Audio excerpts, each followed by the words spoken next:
नमः सिद्धेभ्यः ओम नमः सिद्धेभ्यः ओम नमः सिद्धेभ्यः।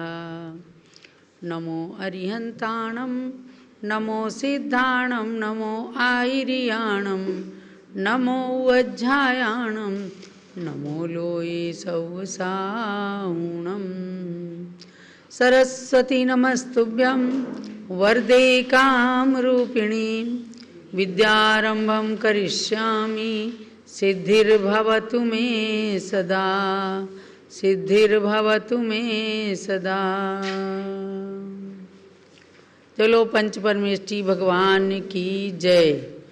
द्वादशांगमयी जिनवाणी माता की जय। परम पूज्य गणिनी प्रमुख श्री ज्ञानमती माता जी की जय।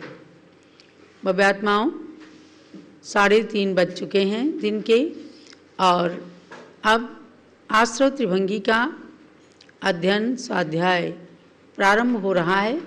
सबसे पहले एक दो सूचनाएं आपको दे देती हूँ कि चूँकि परसों 12 तारीख को आश्रव त्रिभंगी की परीक्षाएं हैं दिन में 3:30 बजे से ही, तो जिन लोगों ने रजिस्ट्रेशन करा लिया है पहले से, उनके पास किताबें पहुंची हैं, तो वो रजिस्ट्रेशन वाले तो लोग परीक्षा में बैठेंगे ही। उसके अतिरिक्त भी, यानी कि हमें पता चला कार्यालय से कि 515 कुल रजिस्ट्रेशन हुए हैं। 600 किताबें ऑफिस से आपके पास निःशुल्क सबके पास पहुंची हैं। तो जिन लोगों ने रजिस्ट्रेशन नहीं भी कराया है, या जिन लोगों ने पुस्तकें भी नहीं मंगवाई हैं लेकिन निरंतर अध्ययन किया है, तो वो अभी भी रजिस्ट्रेशन करा सकते हैं और उनको PDF भी मिल सकता है आश्रव त्रिभंगी का, क्योंकि अब किताबें पहुंचने का समय नहीं है। तो आप चाहें, आपने अगर पढ़ाई की है तो PDF मंगा लें और सब लोग परीक्षा में जरूर सम्मिलित होकर के उत्तीर्णता प्राप्त करें, क्योंकि 1.25 महीने तक आपको अध्ययन कराया गया है। बहुत सारे लोगों ने बिना रजिस्ट्रेशन कराए भी पारस चैनल के माध्यम से अध्ययन किया है। बहुत सारे लोगों ने जूम चैनल में और पारस चैनल दोनों में उपस्थित होकर के रजिस्ट्रेशन करा करके भी और नहीं भी करा करके अध्ययन किया है, और उनको अच्छी तरह से विषय भी समझ में आया है। तो आप सब लोगों को ये हमने सूचना दी है कि रजिस्ट्रेशन नहीं भी कराने वाले लोग परीक्षा में बैठ सकते हैं। आप लोग सब परीक्षा में ज़रूर बैठें। दूसरी बात यह है कि थोड़ा सा आप पुस्तक खोलिएगा। आश्रव त्रिभंगी के पुस्तक नंबर के पेज नंबर 11 पर, मतलब 2 करेक्शन हैं, क्योंकि आप चार्ट में से देख करके अपने विषय की तैयारी करेंगे तो थोड़ा सा उस संबंध में भी बताती हूँ। इसमें 8वें गुण स्थान में जो अनाश्रव बताए गए हैं, अनाश्रव में 5 मिथ्यात्व, 12 अविरति, 12 कषाय, वैक्रियक द्विक, आहारक द्विक और औदारिक लिखा है। और तो औदारिक मिश्र लगा लीजिएगा, इसको मिश्र कर दें। पेज नंबर हमने बताया पेज नंबर 11। पेज नंबर 11 पर औदारिक 1 जो लिखा है, तो इसको औदारिक मिश्र कर लीजिए। ये थोड़ा सा करेक्शन है, इसमें मिस प्रिंट हुआ है और कारमान। इस तरह से 8वें गुण स्थान की व्यवस्था में आपको जान लेना है कि ये थोड़ा मिस्टेक हुई है, तो इसको औदारिक को औदारिक मिश्र कर लेना। उसके बाद चलेंगे आगे। 9वें गुण स्थान में भी अनाश्रव में औदारिक 1 लिखा है, यानी 5 मिथ्यात्व, 12 अविरति, 12 कषाय, वैक्रियक द्विक, आहारक द्विक, उसके बाद औदारिक 1 लिखा हुआ है, इसको औदारिक मिश्र कर लीजिए। औदारिक मिश्र 1 और कारमान का योग और हास्यादिक 6, तो यहाँ भी औदारिक मिश्र कर लीजिए। ये दोनों करेक्शन आप लोग सुधार लीजिए, और वैसा ही फिर आपको उत्तर में भी जो प्रश्न पत्र में यदि ये प्रश्न आता है तो आप उसमें सही लिखें। इसके लिए आपको बताया गया 8वें गुण स्थान में अनाश्रव में औदारिक मिश्र करना है, और 9वें गुण स्थान के पहले भाग में भी औदारिक मिश्र करना है औदारिक को। अब मैं चलती हूँ। आज हमें विषय पूरा करना है आश्रव त्रिभंगी के प्रथम अध्याय का, कि गुण स्थानों में आश्रव, अनाश्रव, आश्रव विच्युति जो बताई गई है, उस प्रकरण को पूरा करना है। मंगलाचरण प्रस्तुत है। पणमीय सुरेंद्र पूज्य पय कमलम बड्डमाण ममल गुणम पच्चय सत्तावन्नम वोच्छेयम सुना भवीय जना। भगवान महावीर को नमस्कार करके श्री सुत मुनि के द्वारा ये आश्रव त्रिभंगी ग्रंथ जो कहा गया है उसको आप सब ध्यान दे करके सुनिएगा। 21 नंबर की गाथा तक गुणस्थानों में आश्रव की संख्या, अनाश्रव की संख्या, ये सब चीज़ें बताई गई। अब बीच में चार्ट है, चार्ट पर मैं आऊँगी और कल के बचे हुए गुणस्थानों की व्यवस्था में तीनों चीज़ें बताना है। आज अभी पहले गाथाओं पर चलते हैं। 22 नंबर की गाथा है, अब गुणस्थानों में योग को घटित करते हैं, यानी कि जो 15 योग हैं उनको कौन कौन से गुणस्थान में कितने योग होते हैं ये बात बताते हैं। तिसुतेरम दशमी से सत्तसुणव छट्टयम्मि एकारा सत्तसुणव छट्टयम्मि एकारा जोगिम्मि सत्तजोगा जोगिम्मि सत्तजोगा अजोगिठाणम हवे सुन्नम अजोगिठाणम हवे सुन्नम। एक बार सामूहिक रूप में गाथा पढ़िएगा। तिसुतेरम दशमी से सत्तसुणव छट्टयम्मि एकारा जोगिम्मि सत्तजोगा अजोगिठाणम हवे सुन्नम। त्रिषु त्रयोदश दशमिश्री सप्तसु नवषष्ठे एकादश योगिनी सप्तयोगा अयोगी स्थानम भवेत् शून्यम। अब आगे श्रुत मुनि यहाँ योगों का ज्ञान कराते हैं, किस गुण स्थान में कितने हैं क्रमशः इसको बतलाते हैं। पहले दूजे 13 तीसरे मिश्र में 10 होते, चौथे में 13 पंचम 9 छठे में 11 कहलाते, सप्तम से 12 गुण स्थान तक 9 योग बताते हैं। 13 में अरिहंत सयोगी 7 योग रह जाते हैं। नहीं योग इसलिए अयोगी गुण स्थान 14वें को कहते हैं। पुनः सभी कर्मों से छुटकर मोक्ष महल में रहते हैं। योग जोगा पयडिपदेशा यानी योगों के निमित्त से प्रकृति बंध और प्रदेश बंध होते हैं। तो यहाँ पर श्रुत मुनि ने उचित समझा है कि योगों को अलग से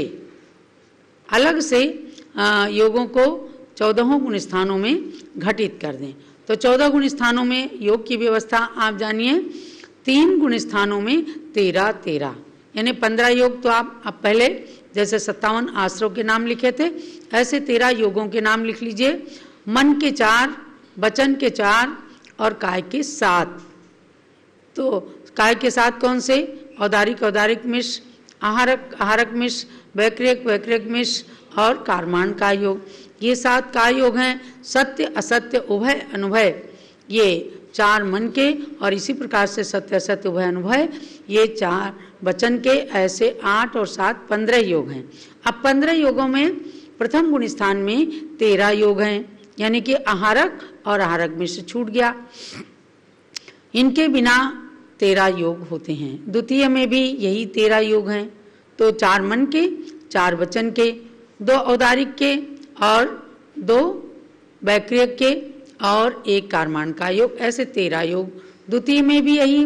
और तृतीय गुण स्थान के अंदर 10 योग बताए हैं। कौन कौन से? 13 जो ऊपर यानी कि आहारक और आहारक मिश्र को छोड़कर जो 13 योग हैं इनमें से औदारिक मिश्र, वैक्रियक मिश्र और कारमान को छोड़ दीजिए, यानी कि 13 में से 3 निकाला और तो 10 योग बचे। क्योंकि मिश्र गुण स्थान में मरण नहीं होता है और मरण में विग्रह गति में ही ये 3 योग होते हैं। इसलिए इन तीनों योगों को मिश्र गुण स्थान से निकाल करके और 13 में से 3 निकाल कर यानी 3 ये और 2 आहारक द्विक, ऐसे 5 निकल गए तो 10 योग बचे। चतुर्थ गुण स्थान में आहारक द्विक के बिना 13 योग हैं। पंचम गुण स्थान में 9 योग हैं। कौन कौन से, इनको अलग से भी नोट कर लीजिए। पांचवा गुण स्थान मतलब देश विरत गुण स्थान में आहारक की 2, वैक्रियक मिश्र 2 और औदारिक 1, कारमान का योग, इनको छोड़ करके और 9 अपने 9 जो हैं योग बचे। तो अब कौन कौन से बचे? 4 मन के, 4 वचन के और औदारिक का योग ने औदारिक का योग, हाँ 9 ये हो गए। तो अब आपको छठे में चलना है। 11 योग हैं, इनमें छठे में आहारक और आहारक मिश्र और आ गया, तो 9 में 2 जोड़ दिया, ये हो गए 11। यानी आहारक द्विक, आहारक मिश्र, औदारिक मिश्र, मन के 4 और वचन के 4, ऐसे 4 4 8 और 3 11 योग ये हो गए। अच्छे से आप इसको समझ करके लिखिएगा। 7वें गुण स्थान में 9, मन के 4, वचन के 4 और 1 औदारिक का योग। 8वें में भी यही 9 योग हैं, 9वें में भी यही 9 योग, 10वें में यही 9 योग, 11वें और 12वें गुण स्थान में भी यही 9 योग हैं। मनोयोग के 4, वचन योग के 4 और 1 औदारिक का योग। अब आगे चलते हैं 13वें गुण स्थान में। तो 13वें गुण स्थान में केवल 7 योग हैं। सत्य मनोयोग, अनुभय मनोयोग, सत्य वचन योग, अनुभय वचन योग, औदारिक मिश्र और कारमान का योग। अब आपने कहा कि 13वें गुण स्थान में एक शंका आई है कि 13वें गुण स्थान में मरण तो होता नहीं है, तो ये 3 योग कैसे हैं?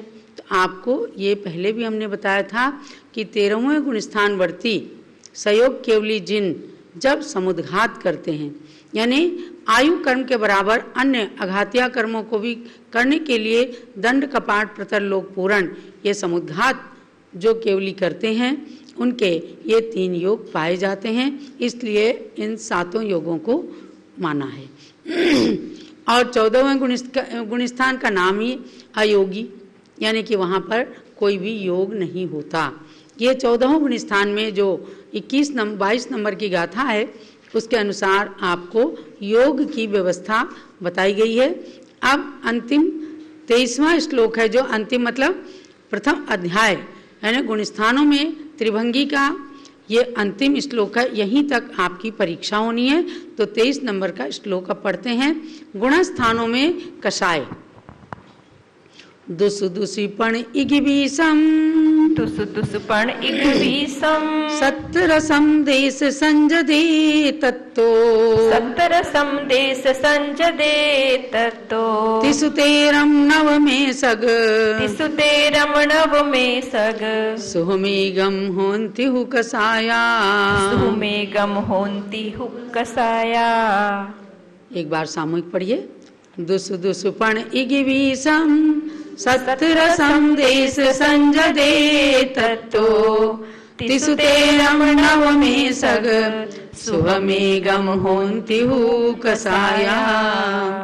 द्वयोः पंचैकविंशतिः, सप्तदश देश संयति ततः, तिषुत्रयोदश नवमे, सप्त सूक्ष्मे एका भवन्ति कसाया। अब इसमें आपको जानना है कि कसाय 10वें गुण स्थान तक ही होती हैं, क्योंकि 10वें गुण स्थान के अंत में सूक्ष्म लोभ का भी अंत हो जाता है, इसलिए 11वें गुण स्थान से अकसाय की अवस्था आ जाती, तो केवल 10 गुण स्थानों तक ही कषाय की व्यवस्था को जानना है। तो पहले गुण स्थान में 25 कषाय हैं, यानी पहला मिथ्यात्व गुण स्थान है, उसमें 25 कषाय हैं। दूसरा सासाधन गुण स्थान है, यहाँ पर भी 25 कषाय हैं। 25 कषाय का मतलब 16 कषाय अनंतानुबंधी, अप्रत्याख्यानावरण, प्रत्याख्यानावरण और संज्वलन, इनके क्रोध मान माया लोभ, ये 16 और 9 कषाय हास्य, रति, अरति, शोक, भय, जुगुप्सा, स्त्री वेद, पुरुष वेद, नपुंसक वेद। तो प्रारंभिक 2 गुण स्थानों में 25 कषाय हैं और तृतीय गुण स्थान में 21 कसाय, यानी कि अनंतानुबंधी को छोड़ करके, और 25 में से 4 निकल गई तो 21 कसाय। चतुर्थ गुण स्थान में भी अनंतानुबंधी कसाय निकल गई तो 4 छोड़ करके 21 कसाय रह गई। 5वें गुण स्थान में 17 हैं तो अनंतानुबंधी की 4 छूटी और अप्रत्याख्यानावरण क्रोध मान माया लोभ छूट गया। ऐसे 8 कसायों को छोड़कर 17 कसाय रह जाती हैं। और 6ठे गुण स्थान जिसका नाम है प्रमत्त विरत, यहाँ 13 कसाय रह जाती हैं, यानी कि प्रत्याख्यानावरण क्रोध मान माया लोभ को और छोड़ दिया। वहाँ चूंकि केवल संज्वलन कसाय रहती है इसलिए 13 कसाय मानी है। 7वें में भी 13 कसाय क्योंकि संज्वलन है, और 7वें गुण स्थान में 13, 8वें गुण स्थान में भी 13 कसाय रहती हैं। और 9वें गुण स्थान में संज्वलन की 4 कसाय और तीनों वेद, ऐसे 4 और 3 7 रहते हैं, यानी कि 9वें गुण स्थान के अंत में जाकर के वेद की विच्युति होती है तो 9वें गुण स्थान तक वेद रहते हैं। और भले ही वहाँ सूक्ष्म रूप में संज्वलन की कसाएं, लेकिन संज्वलन क्रोध मान माया लोभ इन 4 कसायों का अस्तित्व माना गया है, इसलिए 4 कसाय और 3 वेद, ऐसे 7 कसाय मानी गई हैं। 10वें गुण स्थान में केवल एकमात्र सूक्ष्म लोभ है, तो ये 10 गुण स्थानों में कसाय की व्यवस्था समाप्त हुई है। इस प्रकार से गुण स्थानों में त्रिभंगी को समाप्त करके आचार्य श्री शुत मुनि ने एक चैप्टर को समाप्त किया है। आगे मार्गणा चलेगी, गुण स्थान और मार्गणा। ये कर्णान योग में विशेष रूप से गुण स्थान और मार्गणाओं में हर चीज़ को जो घटित करने की व्यवस्था है, तो आपने 14 गुण स्थानों के नाम भी जाने हैं, 57 आश्रमों के नाम जाने हैं, और उनके अंदर तीनों चीज़ों को आश्रव अनाश्रव आश्रव विच्युति को घटित करने की पूरी प्रक्रिया को भी समझ लिया है। आज मैं जितना समय है उसमें आपको ले चलती हूँ। कल पुनः आपको ऋषभ देव जूम चैनल पर केवल आकर के और इसका रिवीजन करना है, और परसों तो परीक्षा है ही। कल चूंकि पारस चैनल का प्रसारण नहीं है तो कल आपको दिन में 12:15 बजे से भगवान ऋषभ देव की जन्मभूमि अयोध्या तीर्थ प्रभावना रथ के उद्घाटन का कार्यक्रम 12:15 बजे से पारस चैनल पर देखना है, क्योंकि ये एक बहुत ही सुंदर अयोध्या तीर्थ को जन जन तक जिन शासन की महिमा से अवगत कराने के लिए वह प्रवर्तन होगा। तो 12:15 से 1:30 बजे तक कार्यक्रम आपको वो सुंदर देखना है, और 3:30 बजे से जब आप आएंगे तो आपको ऋषभदेव जूम चैनल पर ही, केवल कल पारस चैनल नहीं रहेगा, तो ऋषभदेव जूम चैनल पर सभी लोग उपस्थित होने की कोशिश करें और आपको पुनः पूरे इस आश्रव त्रिभंगी के 23 श्लोकों का रिवीजन कराया जाएगा। अब मैं पिछले विषय पर आती हूँ कि कल हमने आपको 10 गुण स्थान तक की व्यवस्था बताई थी, यानी 9 गुण स्थान, 9वें गुण स्थान में तो 6 भागों में आपने व्यवस्था जानी, 10 गुण स्थान तक हो गए थे ना। हाँ, 10वें गुण स्थान को एक बार फिर से रिपीट कर लेते हैं। 10वें गुण स्थान में 10 का आश्रव है, यानी एक संज्वलन लोभ है वहाँ पर, और 9 योग हैं, 4 मन के, 4 वचन के और 1 औदारिक का योग। और अनाश्रव 47 का हो गया, 47 और 10 57 हो जाते हैं। 47 का आश्रव, 5 मिथ्यात्व, 12 अविरति, 15 कसाय, 1 कसाय ऊपर अभी है, 6 योग और हास्यादिक 6, 9 कसाय और 3 वेद, यानी 9 के 9 कसाय।